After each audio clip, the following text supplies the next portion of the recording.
Olá, vamos conversar sobre a prova, sobre o vestibular da Federal de Santa Catarina, da UFSC. Então, vem comigo que eu separei algumas assertivas para ilustrar a nossa aula. E nós começamos com questões de demografia, questões de população, senhoras e senhores, né? A primeira é esta.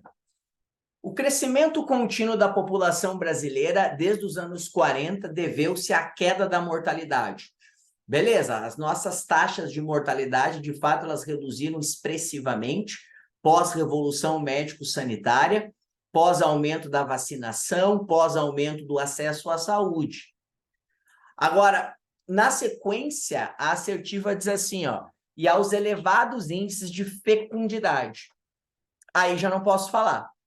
Nós temos um crescimento contínuo, fato.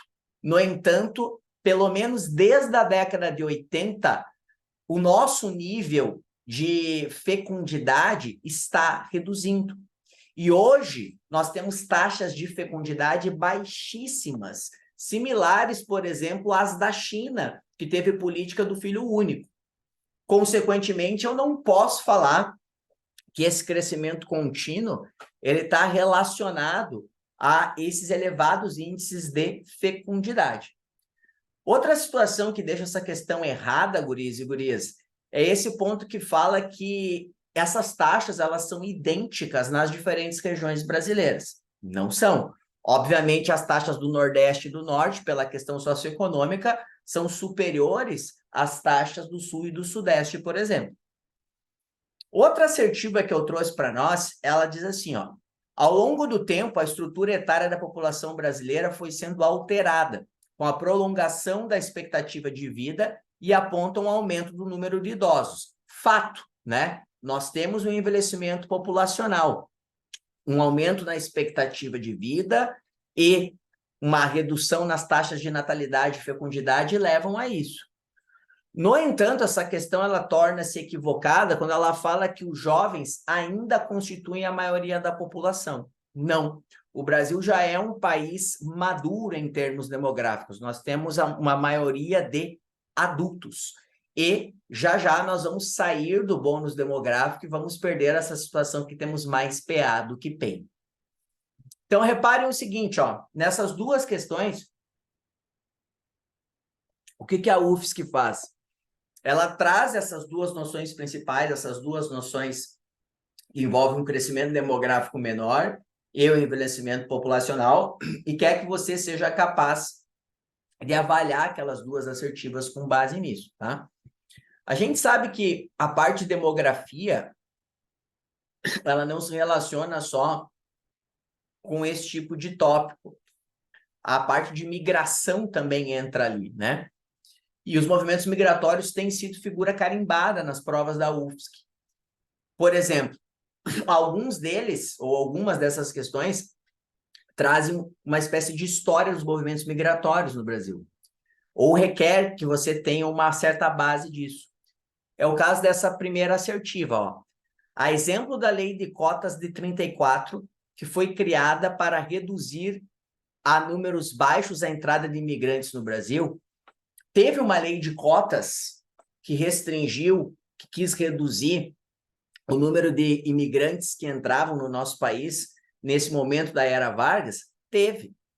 E tivemos outras legislações restritivas, principalmente contra a migração asiática, pois havia uma grande onda de preconceito e xenofobia contra esses grupos. Então, de fato, o Brasil teve uma lei de cotas para conter, veja só, as migrações na era Vargas.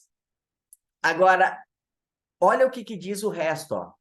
Nas últimas décadas, aumentaram as restrições à imigração. Não, né? O Brasil não é um país que apresentou ondas de imigrantes que buscavam entrar no nosso território a ponto do nosso governo criar uma legislação super restritiva. Aí eu tenho um equívoco, né?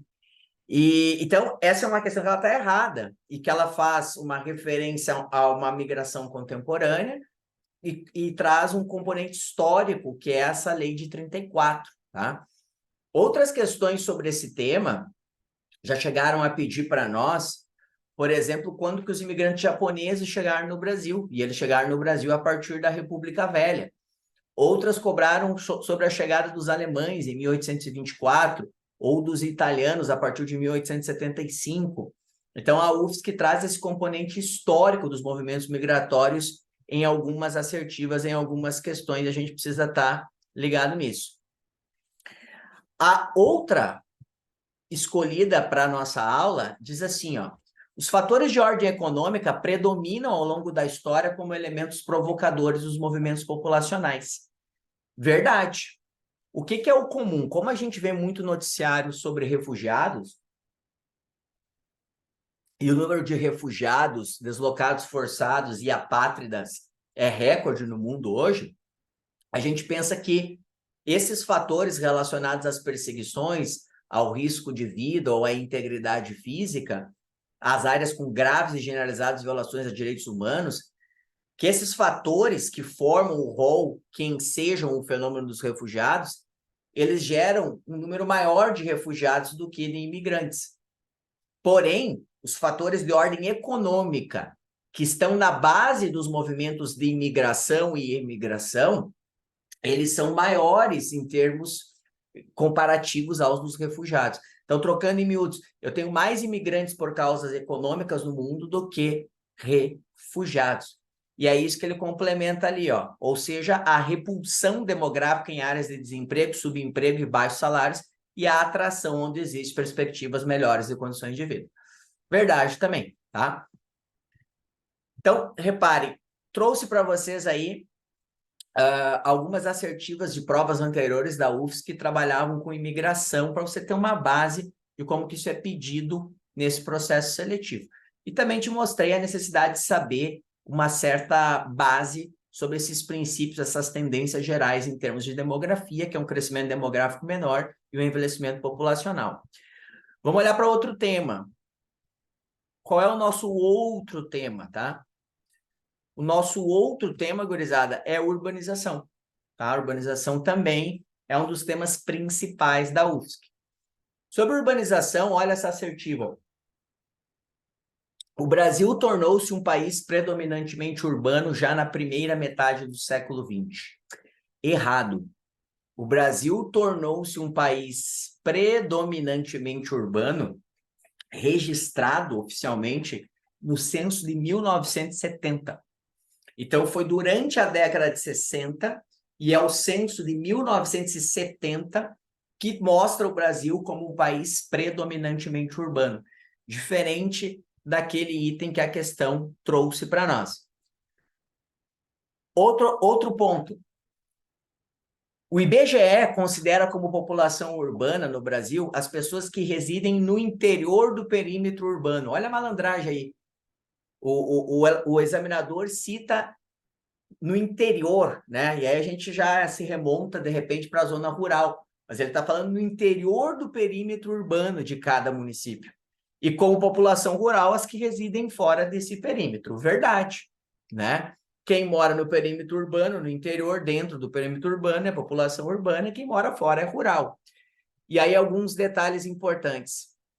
Para o IBGE, população urbana é aquela de qualquer cidade, não importa o tamanho. Então, pode ser um município pouquíssimo populoso, sei lá, Engenho Velho, ou pode ser um município bastante populoso, São Paulo. Se mora no interior do perímetro urbano, nos dois casos é considerado população urbana, tá, gurizada? Vamos avançar. Mais uma sobre urbanização. Diz assim: São Paulo difere de Porto Alegre e de João Pessoa pelo fato de ser uma metrópole de polarização nacional e de ser considerada uma cidade global do tipo beta, enquanto Porto Alegre e João Pessoa são as duas maiores metrópoles regionais. Bastante errado isso, tá? Mas bastante errado. Vamos lá. Primeiro, São Paulo, na hierarquia das cidades do IBGE, na classificação mais usada, é considerada a grande metrópole nacional. As metrópoles nacionais são Rio de Janeiro e Brasília, tá? Então, primeiro equívoco. Outro equívoco, João Pessoa sequer é considerada metrópole pelo IBGE. As 3 metrópoles nordestinas são Recife, Salvador e Fortaleza. E no caso de Porto Alegre não é classificada mais como uma metrópole regional, isso é uma classificação mais antiga, ou menos usual. Hoje o IBGE chama Porto Alegre de simplesmente metrópole. Então, para o IBGE, na classificação mais contemporânea, nós temos uma grande metrópole nacional, 2 metrópoles nacionais, que é São Paulo e Rio, a grande metrópole é São Paulo, e nós temos outras metrópoles, simplesmente assim. São Paulo, mais recentemente Florianópolis, Curitiba, Belo Horizonte, Vitória, no Espírito Santo, mais recentemente. Aí nós temos Fortaleza, Recife, Salvador, Belém, Manaus, temos Cuiabá, temos Goiânia, que são consideradas, e Campinas, né, que são consideradas as metrópoles brasileiras, tá? Vamos avante. Olhando para clima, tá, pessoal? Um outro assunto que eu quero trazer hoje para nós. El Niño, né? Nós estamos em uma fase de El Niño. Vejam essas chuvaradas no sul e a seca na Amazônia que não me deixam mentir. Então, o que a questão fala? O El Niño é um fenômeno oceânico atmosférico natural, resultante de uma complexa interação entre a atmosfera, oceano e radiação. Ele provoca o aquecimento das águas do Oceano Pacífico. Sim, e mudanças na circulação dos ventos e das massas de ar. Perfeita assertivo, tá? Muito verdadeira. Porque o El Niño, ele é um fenômeno oceânico e atmosférico, né? Oceânico, que como a questão bem fala, ele aumenta a temperatura das águas do Pacífico na faixa latitudinal da América do Sul. Atmosférico, porque ele interfere nos ventos alísios, os ventos alísios que sopram dos trópicos em direção à linha do Equador. Então, no caso específico, o El Niño, ele reduz a intensidade dos ventos alísios. E reduzindo a intensidade dos ventos alísios, ele também reduz o fenômeno da ressurgência no Oceano Pacífico, que é quando as águas frias da corrente de Humboldt ficam mais próximas do nível da superfície. Então, com menos ressurgência, com menos intensidade dos ventos alísios, há um maior aquecimento das águas do Pacífico. O detalhe importante é que o El Niño, ele não é um fenômeno criado pelo aquecimento global, pelas mudanças climáticas. Há registros anteriores dele. No entanto, o El Niño acabou se intensificando, e a versão outra, a Laninha, acabaram se intensificando nos últimos anos, e há muitos especialistas que dizem que isso se deve às mudanças climáticas, certo? Então, tivemos aí El Niño na prova da UFSC. Outra situação, pessoal, ó, fala aqui dos furacões. Os furacões se formam em regiões temperadas. Nem pensar, né? Vamos lembrar que furacão é um termo que se usa para ciclone formado do lado do Oceano Atlântico. Então, os ciclones, eles se formam em regiões de baixas latitudes, não em regiões temperadas, que são áreas de médias latitudes. Então, os ciclones, como o furacão é um tipo, eles se formam em áreas de climas quentes, eles se formam na água. A temperatura precisa estar a partir de 27 graus Celsius. Então, eu jamais posso dizer que um ciclone ou um tufão, né, que são as nomenclaturas usadas para... que um furacão e um tufão, que são as nomenclaturas usadas para ciclones, vão se formar em médias latitudes, em áreas temperadas. Eles vão se formar em baixas latitudes. No entanto, existem os ciclones extratropicais, que são os que a gente viu mais recentemente, que fizeram grandes estragos. Esses sim, os extratropicais, os ciclones extratropicais, podem se formar em áreas de clima temperado, tá? Só que eles não se formam pela água quente, pelo movimento ciclonal do ar. Eles vão se formar pelo choque de uma massa de ar frio com uma massa de ar quente no oceano, beleza? Outra situação. Tá, galera? Que os tornados geralmente estão associados a tempestades, envolvendo-se em ambientes extremamente frios e secos, com áreas de altas latitudes. Errado também, gurizada, tá? Tornado, ele é formado no continente, ele é menor do que o ciclone, ele tem um diâmetro de até 2 quilômetros, e ele é formado pelo encontro de uma massa de ar frio com uma massa de ar quente, tá? Então, não necessariamente é um lugar seco e não necessariamente é um lugar frio, tá? Então, está errada essa assertiva sobre tornados. Vamos trocar uma ideia sobre um pouquinho de geopolítica, mais especificamente a questão palestina agora, né? Por tudo que está acontecendo. Diz a primeira assertiva: o sionismo defende a existência de um Estado palestino. Nossa, muito errado, né, galera? O sionismo, ele é o nacionalismo judeu, que surgiu no século XIX a partir da publicação de um livro chamado Estado Judeu, escrito por um jornalista judeu-húngaro chamado Theodor Herzl. Então, o sionismo queria a criação de um Estado judeu no Oriente Médio e não tem nada a ver com a criação de um Estado palestino.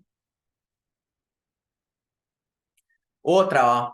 A faixa de Gaza é um território com densa presença de judeus. Meu Deus, bizarramente, medonhamente errado. A faixa de Gaza reúne mais de 2 milhões de pessoas e a maioria esmagadora delas é palestina, tá? Então não tem nada a ver com isso. Essa aqui é mais bacana, essa eu gosto mais, ó. Os franceses e os norte-americanos, após a Primeira Guerra Mundial, comprometeram-se a ajudar os judeus a construir um Estado livre e independente em território palestino. Não tem nada disso, tá? Tem nada disso. Os norte-americanos, eles vão fazer parte de um apoio mais intenso aos judeus depois da Segunda Guerra Mundial, tá? Depois da Primeira Guerra Mundial, os americanos têm uma posição mais isolacionista na diplomacia e pouco intervêm em assuntos europeus ou do Oriente Médio, tá? Os franceses também não têm nada explícito quanto a isso, nem antes da Primeira ou depois da Segunda Guerra Mundial. Quem tem um papel mais escancarado na ideia de criar um lar nacional para os judeus eram os britânicos, por meio de um documento que ficou conhecido como Declaração de Balfour, que era o ministro das Relações Exteriores do Império Britânico na época, e que apoiou um lar nacional para os judeus lá a partir de 1917, mas não necessariamente esse lar seria lá na Palestina, né? Feito, pessoal, ó, espero que tenha sido útil para vocês essa nossa mini revisão com algumas assertivas da Federal de Santa Catarina. Beijo muito carinhoso no coração de vocês e até a próxima.